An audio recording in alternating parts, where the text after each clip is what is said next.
வெளியேற வந்து பனி மூட்டம் இருக்கிற மாதிரி நல்லா வந்து ஒரு மாதிரி புகைச்சலா இருக்கிற மாதிரி அந்த எஃபெக்ட் கொண்டு வர்றது எப்படி, ஒரு ஃபயர் எஃபெக்ட் கிரியேட் பண்றது எப்படி, இதெல்லாம் வந்து இந்த செஷன்ல பார்ப்போம். ஸோ இது ஒரு சீன். இந்த சீனை நம்ம நார்மலாக ரெண்டர் பண்ணி பார்த்தோம் அப்படின்னோம்னா F9 போட்டு ரெண்டர் பண்ணுறோம். ஸோ பார்த்தீங்கன்னா ஒரு சீன், ஒரு கிரவுண்ட் இருக்குது, ஒரு மரம் இருக்குது, பின்னாடி வந்து உங்களுக்கு ஒரு பேக்ரவுண்ட் இருக்குது. இந்த இடத்துல வந்து பனிமூட்டத்தோட வந்து இந்த மரம் நமக்கு தெரியணும், அதாவது ஃபுல்லாக வந்து பனி சூழ்ந்துருக்கு அப்படிங்கிற மாதிரி எஃபெக்ட் கொண்டு வரணும்னா என்ன பண்ணோம்னா, ஒரு வழி ரெண்டரிங் என்விரான்மெண்ட்டுக்குள்ளே போயிட்டு ஆட் ஃபாக், இது வந்து அட்மாஸ்பியரிக் எஃபெக்ட்ஸ், ஆட் ஃபாக் அப்படின்னு கொடுத்துட்டோம்னா ஓகே கொடுத்துட்டு இதில் சில அட்ஜஸ்ட்மெண்ட்ஸ்லாம் பண்ணணும். இதில் வந்து இந்த எக்ஸ்போனென்ஷியல் அப்படின்றத கொடுத்துட்டு இப்போ ரெண்டர் பண்ணுறோம்னா இந்த சில அட்ஜஸ்ட்மெண்ட்ஸ், நமக்கு தேவையான அட்ஜஸ்ட்மெண்ட்ஸ்லாம் வந்து இந்த இடத்துல பண்ணணும். லேயர்டு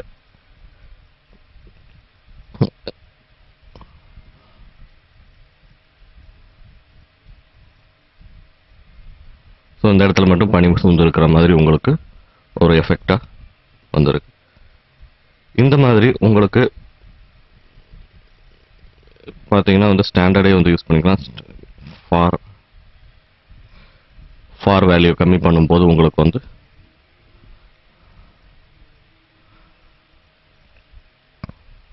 ஸோ ஃபார் வேல்யூ ஃபுல்லாக இருக்கும்போது உங்களுக்கு ஒன்றுமே தெரியாது. ஃபார் வேல்யூ வந்து கம்மி பண்ணும்போது உங்களுக்கு அது அந்த பனிமூட்டத்துக்குள்ளே தெரிகிற மாதிரி ஒரு எஃபெக்ட் கிடைக்கும். இது ஒன்று 3ds Maxல இன்பில்ட். இதுலேயே வந்து வால்யூம் ஃபாக் அப்படின்னு ஒன்று இருக்குது. வால்யூம் ஃபாக் கிரியேட் பண்ணுறதுக்கு என்ன பண்ணணும், அது பர்டிகுலர் ஏரியா மட்டும், இந்த மரம் இருக்கிற ஏரியாவில் மட்டும் வந்து அந்த பனிமூட்டம் தெரியணும் அப்படின்னா என்ன பண்ணோம்னா ஹெல்பர்ஸ், இதில் வந்து கிரியேட் பண்ணல, ஹெல்பர்ஸ்னு ஒன்று இருக்குது. இந்த ஹெல்பர்ஸை கிளிக் பண்ணி இந்த ட்ராப் டவுன் லிஸ்ட் பாக்ஸில் அட்மாஸ்பியரிக் அப்பேரட்டஸ். ஸோ அட்மாஸ்பியரிக் அப்பேரட்டஸ் பார்த்தீங்கன்னா இது வந்து உங்களுக்கு ஒரு பர்டிகுலர் ஷேப்பில் வந்து ஒரு கண்டெய்னரை கொடுக்கும். இதெல்லாம் கண்டெய்னர்ஸ், ஜஸ்ட் ஒரு கண்டெய்னர். இந்த கண்டெய்னருக்குள்ளே நமக்கு வேணுங்கிற எஃபெக்டை வந்து நம்ம கிரியேட் பண்ணிக்கலாம். நான் வந்து அந்த மரம் இருக்கிற ஏரியாவில் மட்டும், அது இவ்வளோ தூரத்துக்கு மட்டும், இன்னும் கூட இவ்வளோ பெருசு கூட தேவையில்லை நமக்கு, அதை சின்னது படிக்கலாம். இது வந்து ஆக்சுவலாக ரெண்டர் ஆகாது, இந்த ஏரியா வந்து உங்களுக்கு ரெண்டர் ஆகாது. இந்த ஏரியாக்குள்ளே நம்ம கிரியேட் பண்ணக்கூடிய அந்த எஃபெக்ட்ஸ் வந்து ரெண்டர் ஆகும். ஸோ ஆட் கொடுத்துட்டு volume fog, okay volume fog கொடுத்துட்டு பிக் கிஸ்மோ கிளிக் பண்ணி இதை கொடுத்தோம்னா அந்த பர்டிகுலர் நம்ம என்ன கிரியேட் பண்ணோமோ அந்த கிஸ்மோவை செலக்ட் பண்ணோம்னா இங்கே வந்துடும். இங்கேயும் அதே மாதிரி எக்ஸ்பொனென்ஷியல் டென்சிட்டி வந்து எந்த அளவுக்கு வேணும், கம்மியாக வேணும்னா கம்மியாக, டென்சிட்டின்றது அடர்த்தி. இப்போ நம்ம இதை ரெண்டர் பண்ணி பார்த்தோம்னா ஸோ நம்ம கொடுத்துருக்கிற வேல்யூக்கு ஏற்ற மாதிரி வந்து அந்த ரெண்டரிங் டைம் ஒன்று கம்மியாகும், இல்லைன்னா ஜாஸ்தியாகும். ஸோ உங்களுக்கு பார்த்தீங்கன்னா அந்த ரெண்டரிங் எஃபெக்ட் வந்து நமக்கு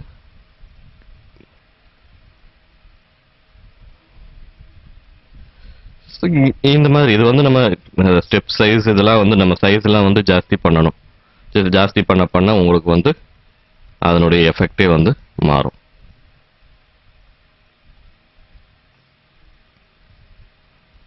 கொஞ்சம் அந்த வேல்யூஸ்லாம் வந்து நம்ம கொஞ்சம் மாற்றி வச்சு ஒர்க் பண்ணணும்.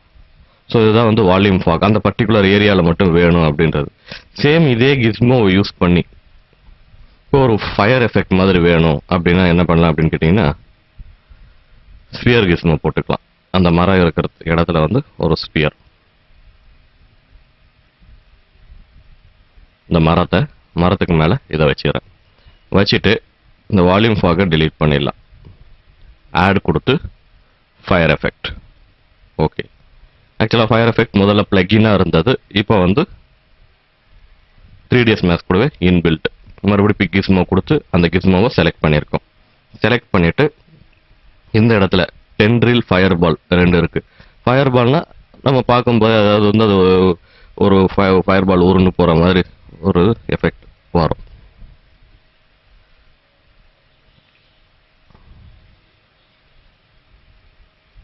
ஸோ அந்த ஸ்பியர் கிஸ்மோ இருந்த இடத்துல மட்டும் அந்த நெருப்பு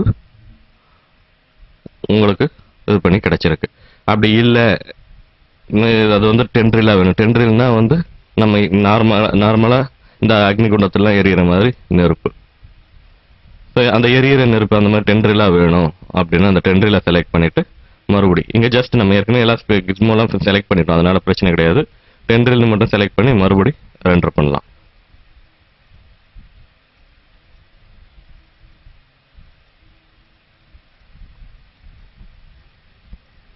உங்களுக்கு டென்ட்ரிலுக்கு இதுக்கு வந்து டிஃபரன்சஸ் வந்து அதனுடைய சைஸ் எல்லாம் இன்க்ரீஸ் பண்ணும்போது தான் உங்களுக்கு தெரியும் டென்ட்ரில் எவ்வளோ தூரத்துக்கு எக்ஸ்டெண்ட் பண்ணுறீங்க. ஸோ இப்போ பார்த்தீங்கன்னா தெரியும் அது நல்லா எரியிற மாதிரி. இந்த வேல்யூஸையுமே நீங்கள் வந்து அட்ஜஸ்ட் பண்ணிக்கலாம். இந்த பர்டிகுலர் வேல்யூஸையுமே வந்து நீங்கள் அட்ஜஸ்ட் பண்ணிக்கலாம். அனிமேட் ஆட்டோ கீ கொடுத்துட்டு இந்த வேல்யூஸை இந்த ஸ்ட்ரெச் சைஸை ஜாஸ்தி பண்ணிக்கலாம். 0th ஃப்ரேமில் இதில் வந்து இன்னமும் ஜாஸ்தி பண்ணிக்கலாம். இங்கே ஃபேஸ்னு ஒன்று இருக்குது, அந்த ஃபேஸை வந்து ஜஸ்ட் ஸ்லைட் அட்ஜஸ்ட்மெண்ட்ஸ் கொடுத்தோம்னா உங்களுக்கு அதுக்கேற்ற மாதிரி மாறும். அப்போ ஒவ்வொரு சீனையும் நீங்கள் ரெண்டர் பண்ணும்போது இப்போ நான் வந்து 74th ஃப்ரேமை ரெண்டர் பண்ணுறேன், அதில் வந்து ஒரு மாதிரி இருக்கும்.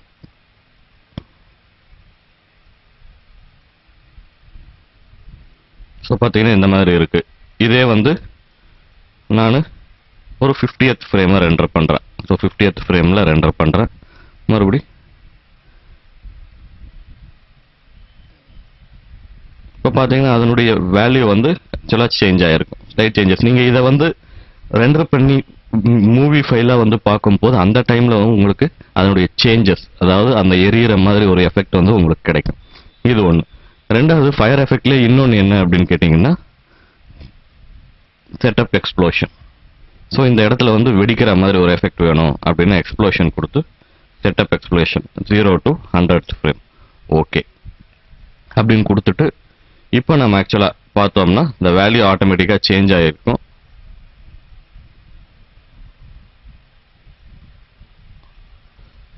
நம்ம இதை ஃபுல்லாகவே எடுத்துடுவோம். இதை எடுத்துட்டு புது ஃபயர் எஃபெக்ட் கொடுத்துருவோம். புது ஃபயர் எஃபெக்ட் கொடுத்துட்டு பிக்கிஸ்னும் இதை கொடுத்துட்டு, ஏன்னா நம்ம ஏற்கனவே சேஞ்ச் பண்ணியிருக்கிறதுனால அந்த சேஞ்சஸ்லாம் வந்து இதில் ரெஃப்ளெக்ட் ஆகும். செட்டப் எக்ஸ்ப்ளோஷன் கொடுத்துட்டு ஓகே. இப்போ பார்த்தீங்கன்னா உங்களுக்கு அந்த ஃபேஸ் வேல்யூ வந்து இந்த இடத்துல இன்க்ரீஸ் ஆகிறத பார்க்கலாம். ஃபேஸ் வேல்யூ இந்த இடத்துல வந்து இன்க்ரீஸ் ஆகுது. ஸோ இப்போ இதை வந்து ரெண்டர் பண்ணோம் அப்படின்னோம்னா நமக்கு அந்த எக்ஸ்ப்ளோஷன் எஃபெக்ட் கிடைக்கும். ஃபார் எக்ஸாம்பிள் நம்ம ஒரு 20th ஃப்ரேம் நான் உங்களுக்கு ரெண்டர் பண்ணி காட்டுறேன்.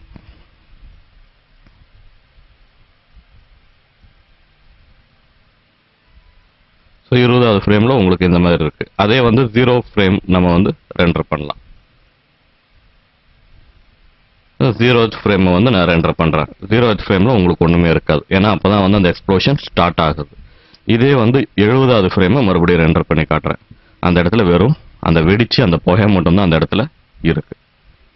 ஸோ ஒரு எக்ஸ்ப்ளோஷன் நமக்கு தேவை அப்படின்னா இந்த மாதிரி ஃபயர் எஃபெக்ட்ஸ் யூஸ் பண்ணிக்கலாம். அதனுடைய கலர்ஸை வந்து சேஞ்ச் பண்ணிக்கலாம். பேசிக்கலாக கொடுத்துருக்கிற கலர்ஸ் நார்மலாக ஒரு ரியலிஸ்டிக் லுக் கொடுக்கும். இன்னமும் உங்களுக்கு வந்து இந்த எக்ஸ்ப்ளோஷன்லாம் டிஃப்ரெண்ட் டைப் ஆஃப் கலர்ஸில் வேணும்னா அந்த கலர்ஸ் எல்லாம் வந்து ஆட்டோமேட்டிக்காக நீங்கள் இந்த இடத்துல சேஞ்ச் பண்ணிக்கலாம். ஸோ இந்த எக்ஸ்ப்ளோஷன் எஃபெக்ட் எப்படி இருக்குது அப்படின்றத நம்ம ரெண்டர் பண்ணி பார்ப்போம். ஸோ ரெண்டரிங் கொடுத்துட்டு ஃபைல்ஸில் ரெண்டர் அவுட்புட்டில் நான் எக்ஸ்ப்ளோஷன் இதை வந்து ஆஸ் யூஷுவல் மூவ் ஃபைலை சேவ் பண்ணுறேன். So save animation high quality வச்சுட்டு ஓகே. பெஸ்ட் குவாலிட்டி வச்சிங்கன்னா இன்னும் நல்லாயிருக்கும் உங்களுக்கு. ஆக்டிவ் டைம் செக்மெண்ட் அடுத்தது 320x240 இதில் ரெண்டர் பண்ணுறோம். ஒன்று எக்ஸ்ப்ளோஷன் வந்து உங்களுக்கு ரெடி ஆகுது. 3 minutes ரிமைனிங் டைம் சொல்லுது.